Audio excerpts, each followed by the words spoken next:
ప్రపంచంలో మొదటిసారిగా యూరప్ దేశంలో పారిశ్రామిక విప్లవం విజయవంతం అయిన తర్వాత వస్తూత్పత్తి వేగంగా పెరుగుతున్న క్రమంలో ఇతర దేశాలతో వాణిజ్యం వ్యాపారాలు కొనసాగించాలన్న ఆలోచన యూరప్ దేశాలకి బలంగా ఏర్పడింది.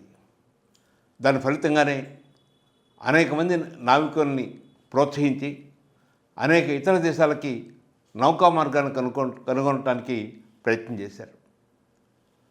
కొలంబస్ 1892లో అమెరికా ప్రాంతానికి వచ్చి అది ఇండియా అనుకుని అక్కడ ఉన్న వాళ్ళని రెడ్ ఇండియన్స్గా పిలిచి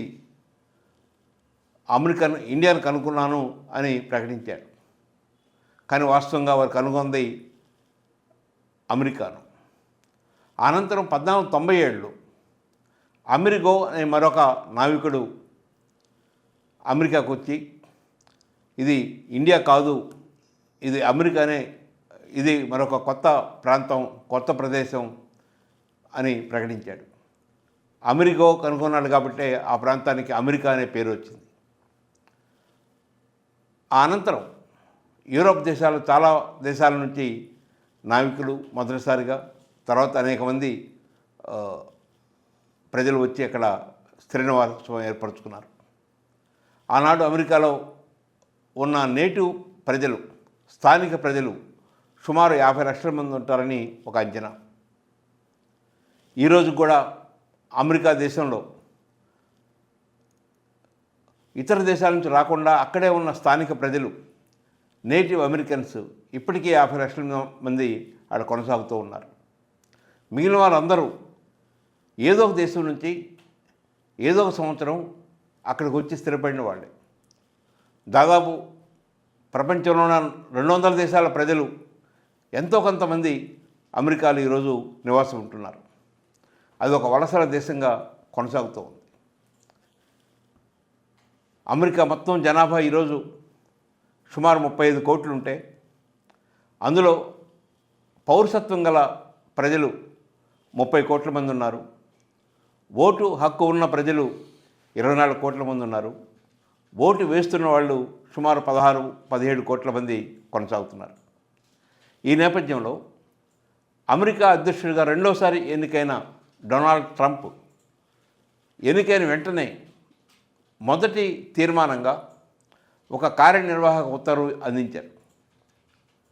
జన్మతా అక్కడ జన్మించిన వారిని అమెరికన్ పౌరులుగా గుర్తించడం అనేది మంచిది కాదు, ఇది అమెరికాకి చాలా తీవ్రమైన నష్టం కలిగిస్తుంది, ఇది ఇతర దేశాల నుంచి వలసలు వచ్చిన వాళ్ళు ఇక్కడ బిడ్డలను కని వారిని అమెరికా పౌరులుగా ముందుకు తీసుకొస్తున్నారు, ఇది అమెరికన్ ప్రజలకు చాలా నష్టమని చెప్పని ఒక కార్యనిర్వాహక ఉత్తర్వుని అందించారు. దానిని ఈరోజు సుప్రీంకోర్టు 6-3 నిష్పత్తిలో, అంటే 6 సుప్రీంకోర్టు జడ్జెస్, చీఫ్ జస్టిస్ సహా ఒక తీర్పును అందించారు. 3 మాత్రమే వ్యతిరేకించారు. ఆ తీర్పు ఏంటంటే 1868లో మొదటిసారిగా 14వ రాజ్యాంగ సవరణ ద్వారా అమెరికాలో పుట్టిన ప్రతి ఒక్కడు అమెరికన్ పౌరుడు అవుతాడు అని ఆ రాజ్యాంగ సవరణ చెప్తుంది. దాన్ని అనుసరించి దీనిని మార్చే అధికారం ఏ అధ్యక్షుడికి ఉండదు, ఇది మార్చాలంటే రాజ్యాంగ సవరణ చేయాలి, అధ్యక్షుడి కార్యనిర్వాహక ఉత్తర్వుల ద్వారా ఈ పౌరసత్వాన్ని నిర్ణయించే అవకాశం లేదని చెప్పని ట్రంప్ అందించిన ఆదేశాన్ని సంపూర్ణంగా తొలగించింది. అమెరికాలో సుప్రీంకోర్టు జడ్జెస్ని నియమించేది ఆ దేశ అధ్యక్షుడే. అదేవిధంగా ట్రంప్ కూడా చాలామందిని నియమించాడు. సుప్రీంకోర్టు జడ్జెస్కి కాలపరిమితి కూడా లేదు. ఒకసారి అపాయింట్ అయితే చనిపోయేంత వరకు వారు జడ్జిగా ఉంటాము అని అనుకున్నంత వరకు వారు కొనసాగుతూనే ఉంటారు. కానీ ఒక రాజకీయ పార్టీ నేత ఒక దేశ అధ్యక్షుడు నియమించినా కూడా అక్కడున్న సుప్రీంకోర్టు జడ్జెస్ ఆ రాజ్యాంగాన్ని దృష్టిలో పెట్టుకొని తీర్పులు ఇస్తారు. అదేవిధంగా ఈరోజు ఈ తీర్పు అమెరికాలో ఉన్న దాదాపు 200 దేశాల ప్రజలకి ఆనందాన్ని అందించే తీర్పు. ముఖ్యంగా భారతీయులు దాదాపు 50 లక్షల మంది పైగా నివాసం ఉంటున్న భారతీయులకి ఈ తీర్పు ఎంతో సంతోషాన్ని కలిగిస్తుంది. అమెరికాలో సివిల్ వార్ వచ్చిన తర్వాత, అంతర్యుద్ధం ముగిసిన తర్వాత అబ్రహం లింకన్ లాంటి మహనీయులు బానిసత్వాన్ని పూర్తిగా రద్దు చేసి నల్లజాతి ప్రజలకి విముక్తిని కలిగించి అందరికీ సమాన హక్కులు, సమాన బాధ్యతలు, సమాన ఓటింగ్ హక్కు ఉండాలని చెప్పని భావించి ముందుకు తీసుకొచ్చారు. అదే క్రమంలోనే ఈ 14వ రాజ్యాంగ సవరణ, ఆ తీర్మానం 1866లో రాజ్యాంగ సవరణ చేసి 1868లో అమలులోకి తీసుకురావడం జరిగింది.